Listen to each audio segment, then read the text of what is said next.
സോന അവിടെ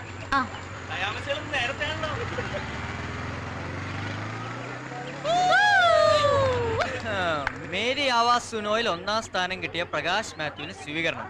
എപ്പോഴാ സംഭവം? ഇന്ന് ഉച്ചയ്ക്ക്. അപ്പൊ അടാറായിട്ട് കൂവാൻ ചാൻസ് ഉണ്ട്. കൂവാനാ? അവൻ ഇന്ത്യയിലെ നമ്പർ 1 സിംഗർ ആയിട്ട് വന്നിരിക്കണേ.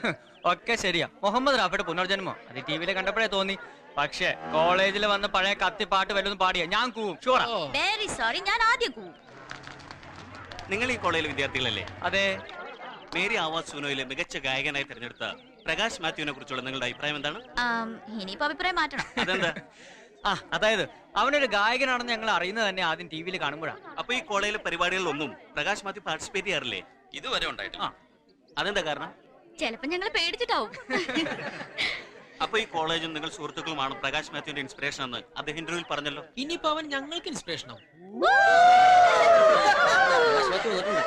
എക്സ്ക്യൂസ് മീ, നമുക്ക് ഈ ഇന്റർവ്യൂ പിന്നീടാവാം. അല്ല പറഞ്ഞു തീർന്നിട്ടില്ല, കുറച്ചുകൂടെ പറയണ്ട. അത് മനസ്സ് തുറക്കണം. പറയാമേ, എല്ലാവർക്കും പറയാം.